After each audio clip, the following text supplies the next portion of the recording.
Hello once again viewers and subscribers. Today we're going over the most commonly asked F1 visa questions and answers. You'll see many videos sharing personal experiences and scripted responses. The Department of Homeland Security warns students against memorizing answers that many coaches claim to teach. It is one of the leading causes of visa refusals.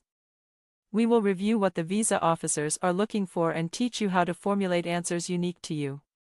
We will also share examples to help you thoroughly understand how to proceed and set you up for success. Welcome to TELECOMRECORD Entertainment YouTube channel. Our goal is to provide you with top-notch information to help you succeed. Whether you're looking to study, work, or live in the United States, we're US-based and our knowledge comes from many experts, including professors, admissions committee members, immigration lawyers, and former and current students. In this video, we will go over the questions visa officers ask and how to answer them effectively. By the time you're done watching it, you will have everything you need to successfully get your F1 student visa. Typically, the F1 student visa interview lasts 2 to 7 minutes. You may get anywhere between 5 to 20 questions in your interview. In this video, we will cover the essential questions. The visa officer will cover the following topics: university and study plans, finances, academics and work, post-graduation plans, and general questions. Before we review each of these individually, let's understand the visa officer's mindset. The visa officer is trying to evaluate two things. 1. You are genuinely a student and not trying to obtain a student visa for fraudulent purposes, such as immigrating to the United States, and 2. You intend to return to your home country after completing your studies. Let's review each topic individually, starting with the first one. University and study plans. The visa officers will start their questions by typically asking you about your university and study plans. The first category will include questions about the college or the university you are going to and your program. Let's look at the question in detail and how to best position your answers. Remember, at this stage, the visa officers are trying to evaluate whether you're genuinely a student or not. The key to success is effectively sharing this information and answering confidently. You will face basic questions to understand which university and program you're seeking the visa for. They will include questions such as, what is the name of the college you want to go to? Or what program are you applying to? The best way to answer this question is to share the name of the university and the program you're applying for the visa. It could sound like this: I'm applying for a Master of Science in Computer Science at the University of Texas at Dallas. There may be a slight variation to the question. The visa officer may ask, why do you want a visa today? The approach should be the same, but with a slight twist. Share that you want to pursue your education, including the university's name and the program. It could sound like this: I want to earn a Master of Science in Computer Science. I've been accepted into the University of Texas at Dallas and would like to attend the program. Remember, don't memorize your answers as the questions may vary. The key to success is to formulate the answers in your own words, so you can adjust your answers to suit the questions. Next, the visa officer may ask you about other universities you applied to and those you got accepted into. The visa officers are in the phase of evaluating whether you're a genuine student or not. Don't worry if you haven't been accepted into any other university. The questions could look like this. Did you apply to other universities? How many universities did you apply to? If they ask you a yes, no question or a number-based question, just answer it. There is no need to list the names of those universities unless the visa officer specifically asks you to. Your answers could sound like this: yes, I applied to 7 other universities, or I applied to 8 universities. If the visa officer asks you to list them, just answer the question calmly and confidently. Make sure you don't fumble. You should have the list memorized. It should be easy to recollect, but ensure you have it fresh in your mind. Remember, the visa officer is trying to gauge whether you're a genuine student or not. Genuine students apply to many universities, so the question works in your favor. They may ask you, how many did you get accepted to? Answer the number truthfully. If they make a comment such as just 2, don't panic. Simply respond yes, sir, or yes, madam. If they ask you which ones did you get accepted to, list the ones that you were accepted to, as a follow-up question may be coming up soon. The visa officer may skip questions about other universities and jump straight into this one. After learning about your program and the university, they may ask, why did you choose this program? Or why did you choose this university? Why not study in your home country? Or why do you want to study in the US? The question can be asked in many different ways. Regardless, the visa officer is trying to understand the reasoning behind your decision. This answer will be the most critical, so ensure you can answer it effectively. You must be able to tell the visa officer your story. If you cannot, your chances of getting a visa decrease significantly. To answer this question effectively, you need to convince the visa officer that this program is one of the most important components of your future plans. You have to find the right balance, and you don't want to sound desperate, but sound convincing. Remember, the visa officer is gauging whether you're a genuine student and you will return back to your home country. Those trying to defraud the US government will sound desperate. You don't want to sound desperate and lead to a visa refusal. To answer this question effectively, make sure you include the following points as a part of your narrative. Communicate your goals. How does this program or the degree tie into your goals? What about the program at this specific university appeals to you? Include any insight that you have from communications, from any professors, and how they further your interest and goals. How you plan to use the education once you graduate. If you have a scholarship, include it in your answer. Your answer could sound like this: I love software programming, so I pursued my bachelor's in computer engineering. I learned a lot and enjoyed it a lot. The bachelor's degree laid out a strong foundation for the overall field. However, it did not cover a lot of machine learning in detail. The Master of Computer Science course at UT Dallas will allow me to specialize in this field.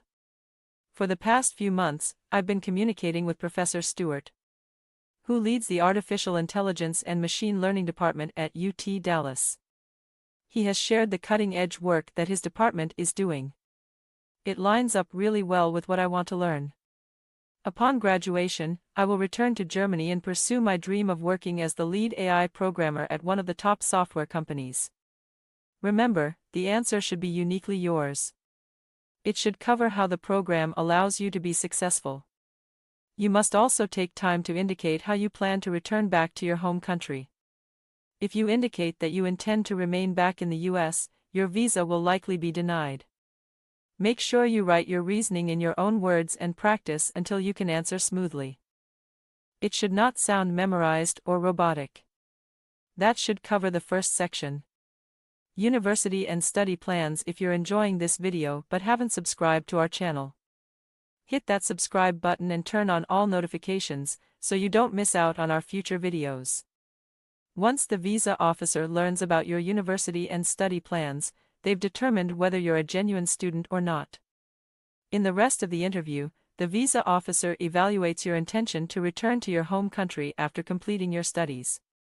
You need to handle this one with utmost care.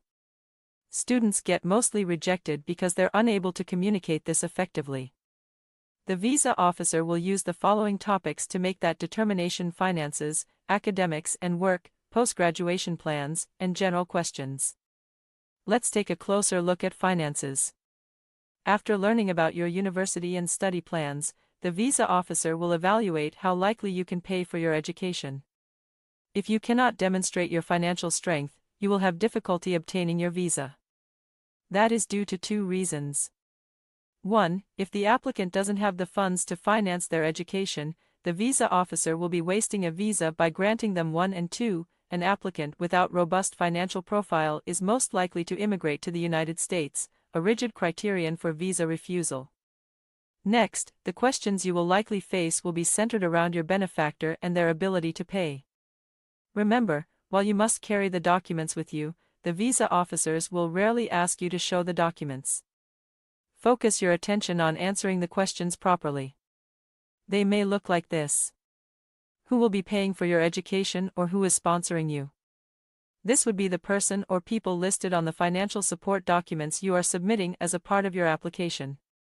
Be specific. If your parents sponsor you, say, "My parents." If it's just one of your parents, then be specific. If you have an approved student loan, you should mention that as well. Your answer could sound like this: "My father will be paying for my studies. I will use a student loan to pay for part of my education."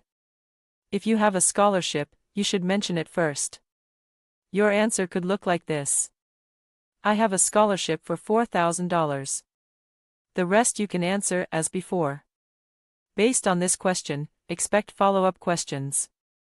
They could look like this: how will they pay for it? Or what funds will they use to pay for your studies? Let the visa officer know of all the assets your sponsors will use to pay for your education. Remember, you've listed it on the documents, so it's just a matter of sharing it. Again, answer it truthfully in a calm, confident manner. Your body language is critical here. You don't want to appear nervous or shifty. Follow-up questions may include additional information about your sponsor's finances, such as what is their income?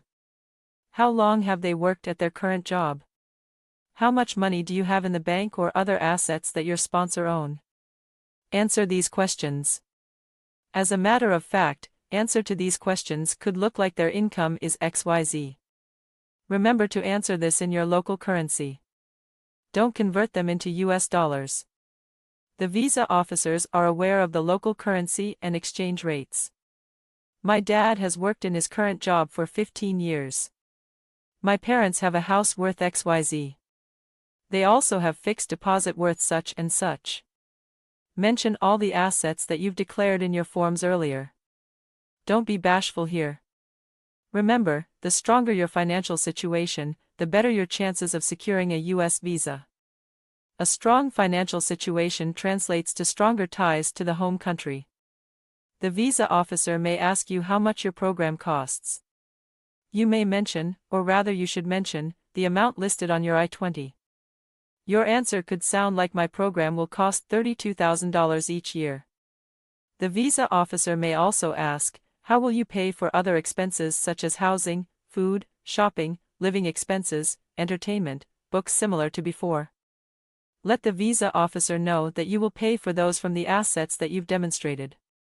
A quick note: you may have thought about getting an on-campus job. However, you don't have it at the time of your interview, so you should focus on the finances you will use towards paying for these expenses. Do not mention anything speculative, as it will make the visa officer question your financial strength. Once the visa officer has determined that you are financially sound, they will move on to the next topic: academics and work. The visa officer may ask you about your educational background. It will include questions such as: where did you get your bachelor's degree? When did you graduate? What was your GPA or graduation grade? What did you study? These questions should be easy to answer, as you should be familiar with your current and past education. If you're working in the industry, you may face different questions. They may include: what is your current job title? What is your current salary? How long have you worked in the industry? How long have you been at your current job? Have you received any promotions? Simply share the answers to these questions. Your answers may sound like this: I'm a senior developer. I earn X, Y, and Z annually. Remember to state this in your local currency. I have worked in the industry for 4 years. I've been at my current company for 3 years. Yes, last year I was promoted to a senior developer. Occasionally, students take a gap year or work in the industry before pursuing additional education. If that applies to you, the visa officer may ask, why did you take a gap year? Why are you leaving the workforce? The best way to answer questions such as these is to tie them back to the narrative we reviewed earlier. Make sure you communicate how you use the gap year effectively. If you're in the workforce, how you wanted to get some experience, and now that you have, how going back to the university will benefit you. For someone who took a gap year, the answer could look like this: I took a gap year intentionally, as I didn't want to commit to a path for the wrong reasons. I took the time to research different universities and degrees and weighed the pros and cons. I took the time to invest in myself and learn the basics of machine learning, which will allow me to apply myself better toward the degree I want to pursue. For someone who's worked in the industry, the answer could look like this. After completing my undergraduate studies, I wanted to join the industry and start contributing. Working in the industry has allowed me to build practical experience. It has also provided me insight into how an advanced degree will help accelerate my career. I have been in the discussion with my leadership team. They have informed me that the company plans to invest heavily and grow aggressively in machine learning. Earning a US-based advanced degree in machine learning will allow me to rejoin the company as the machine learning program lead. The visa officer will then move on to your post-graduation plans. Remember, the visa officer determines whether you intend to return to your home country after completing your studies. If you don't demonstrate strong ties to your home country, your visa will likely be denied. The visa officer will ask you about your future plans. The questions can be straightforward. Hopefully, in the questions until now, you've naturally peppered your responses and desire to return to your home country. If you have, then you may not get a direct question. They could sound like, do you plan to return to your home country after graduating? Do you plan to stay in the US after graduating? Do you plan to work in the US after graduating? Remember that the F1 student visa is a non-immigrant visa. As you answer the questions for non-immigrant visa holders, the US government expects the visa holders to return to their home country after they fulfill the purpose of their trip. Suppose you indicate to the visa officer that you intend to stay in the US upon graduation. In that case, you are basically saying you will violate the FN visa terms, which will result in your visa denial. That brings us to the last topic. General questions. These questions appear in no particular order. They are asked during the interview in context, as the visa officers best see fit. Let's review some questions that belong in this category. How many siblings do you have who all are a part of your family? Do you live with your parents who all live in your house? These questions should be easy for you to answer. Keep the answers short. What was your GRE/GMAT/SAT score? What was your TOEFL score? Simply state the scores as asked. Others may include what attracts you to the US. Did you apply to universities in any other countries and other US favorable questions? Keep your education as the central talking point. When you answer these questions, there may be things that you may find fascinating, such as Las Vegas, Silicon Valley, or Disney World. But remember, you're interviewing for a student visa. Repurpose the talking points from the questions we discussed previously around the program. Keep your answers short. Do not profess your love for the US lifestyle. Demonstrating excessive attraction towards the US may imply your inclinations to stay back in the US, which may work against you and will result in a visa denial. That concludes this video. We hope you find it informative and helpful. If you did, give us a like, comment, share and subscribe to Telecom Record Entertainment. Thanks for watching.